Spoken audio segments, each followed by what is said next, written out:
Hi, my name is Farah Atika. So today I want to introduce you about the learning management system. So, learning management system is the only system that becoming more popular in universities as they offer convenience and flexibility for both student and lecturer. Students can also enroll in course that they will learn and can take attendance, submit assignment, and access learning material online. Otherwise, lecturer can manage the course they teach, view the number of students enrolled in their course, post assignment for students to complete, and create student by word in the comfort of their home.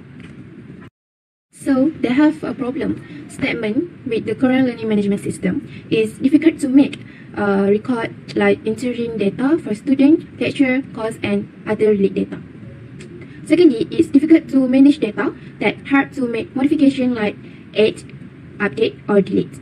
Then it's difficult to perform checks on student, lecturers, course, and other related data. Difficult to generate statistical report, and difficult to ensure all the educational content can be delivered to user. The objective of this learning management system is to ease the process of making records like entering data for student, lecturer, course, and other related data. Then develop an easy to use system where user can manage their course, assessment, and assignment without trouble. Thirdly, it enhances the learning process so that user can easily search for any information about their course and ease the process of generating statistical report like analytic use for student lecture enrollment and others. Last but not least, ensure that educational content is delivered efficiently to user. Hi, my name is Nurisa Nabiha, and today I will explain about the scopes of our learning management system. Our target users are system administrator, lecturer, and students. Our first target module is the login module, which includes features like username, email, and password login, along with forget passwords and change password forms. This module is accessible to all users. The second module is the enrollment and management module. For students, it allows them to manage their personal accounts, enroll in faculty and courses, submit their assignment and tasks, and send messages to lecturers. This module is accessible to all users. The third module is the course management module. For lecturers, it enables them to manage their personal accounts, create courses, upload tasks, assignments, and quizzes, check student enrollment and submission, remove student, and send messages. This module is accessible to lecturers and system administrators. The fourth module is the reporting and data analysis module. For lecturers, it offers features to generate reports on the number of students enrolled in the course and the number of students who have submitted tasks, assignments, and quizzes. This module is also accessible to lecturers and system administrators.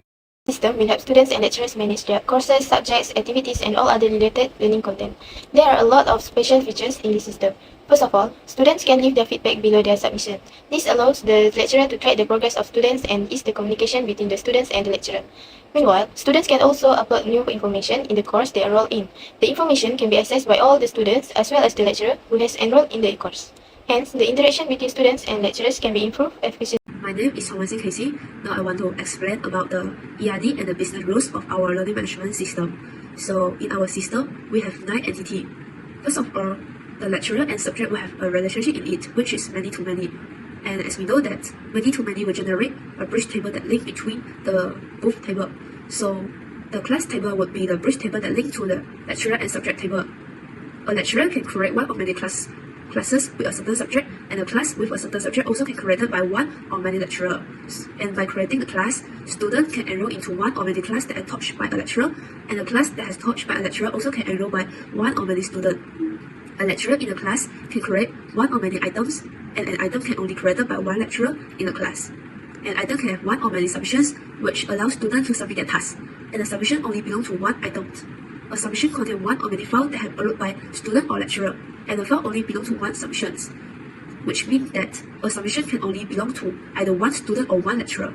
A file can have 0 or many comments that live by lecturer or student that has enrolled into a class, and the comment only belongs to a certain file. It has the same meaning as the submission that we mentioned just now, which a comment that leave only belongs to either one student or one lecturer.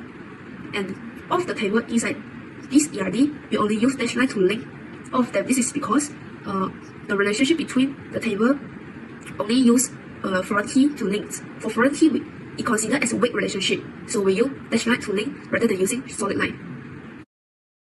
Now we continue into another subtopic, which is data dictionary. Here are some examples of table of data dictionary of our learning management system. First of all, we have student table. In this table, it has student ID, student name, gender, student phone, student email, street, city, postcode, and state. And only the gender used char as data type, and the rest use varchar. The gender used char because the value of gender are fixed, which are only between male and female. And the value for the rest will change based on each user.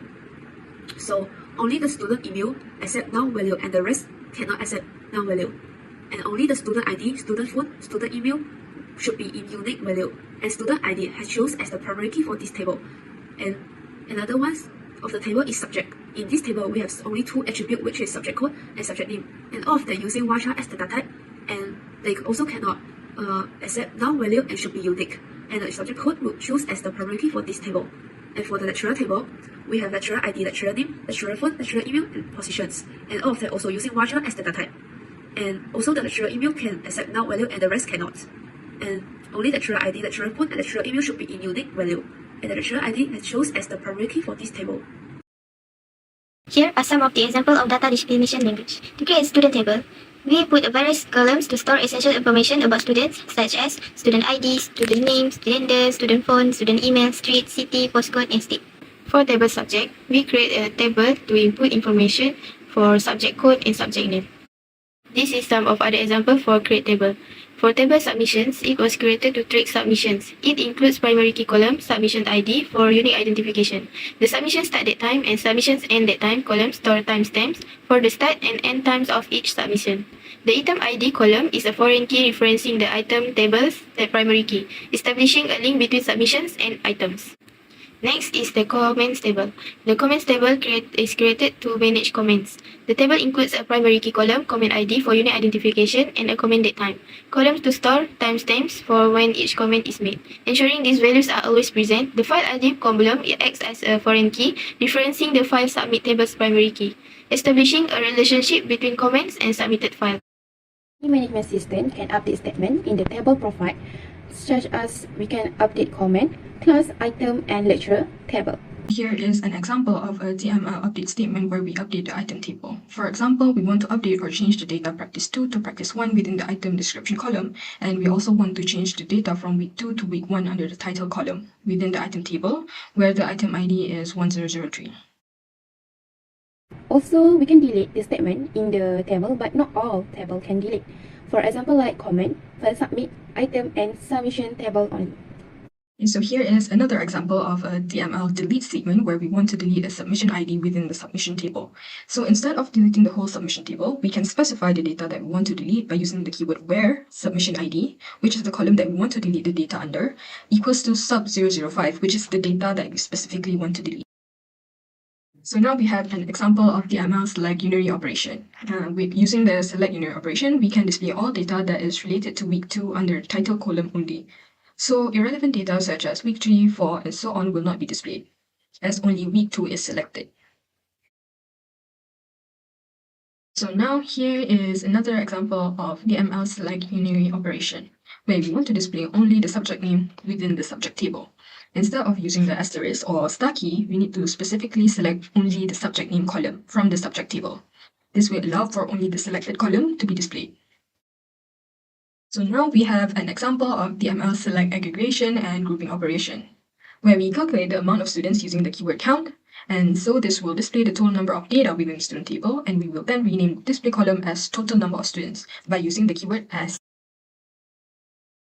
So now we have another example of DML select aggregation and grouping operation, where we want to retrieve information of submissions and related files where the upload date time is the earliest. So we first need to select title and item description from the item table. And then we need to select file name, upload date time, and file description from the file submit table. We can then combine these two data from different tables by using the join operation. After that, we can specify the earliest upload date time by using the min operation on the upload date time column. So now we continue the topic of DML, and here are some examples of select inner and outer join operations. So the query for the table below is to retrieve the information about classes, including the subject code, subject name, semester, lecturer name, and lecturer email by performing the natural join between the class, lecturer, and subject tables. and the relational algebra and the SQL statement will have the same meaning. And in the relational algebra, the word PR is used to rename the original attribute into a new name. So in the SQL statement, we can see that there has a syntax of AS, which is S. So the function of S is the same as the function of PR in relational algebra, which used to rename. So for example, the subject name as subject, meaning that the subject name has changed to the name of subject. And in this example, we use lecturer join to join three of those tables, which is subject, class, and lecturer.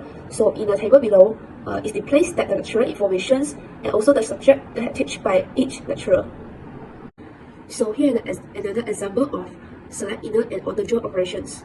So the query of this example is to retrieve the information about the submitted file and their associated detail, including the weight title and description, file name, file description, upload date, and submission due date, to check whether which file has over the due date, but only check submission that occurred between the November 1, 2023 and December 31, 2023. So in this case, we use join using syntax to join off the table rather than using the lecturer join in the previous slide we showed just now. And in this example, the file submit join the submission using the submission ID as the key, and also join item using item ID as key. And the record that show will in two conditions. The first condition is the upload date time is in the range between the 1st November 2023 and the 31 December 2023. And the second condition would be the submission date time between 1st November 2023 and until the 31 December 2023. And the table below has shown off the information about the query we have mentioned just now. So now we turn to the example of select nested and subquery operations. So in this example, the query is to retrieve the metric number, name, phone number, and email for students who share the same state as the student name Ahmad Kazim, but exclude the record for Ahmad Kazim itself.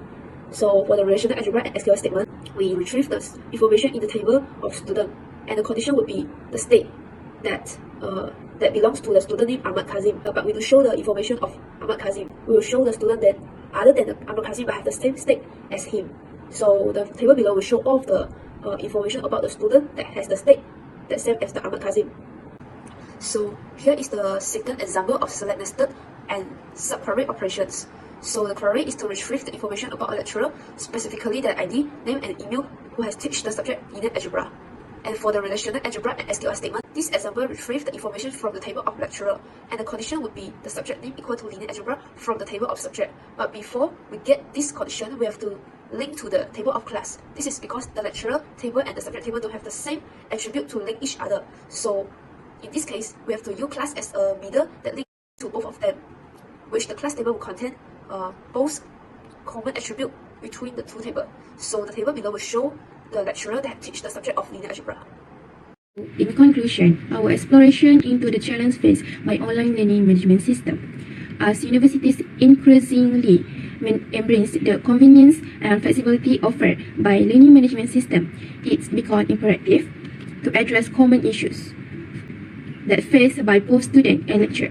Through our effort, we aspire to create a user-centric learning management system that not only simplifies administrative tasks for lecturer but also empowers students with a more engaging and efficient educational journey.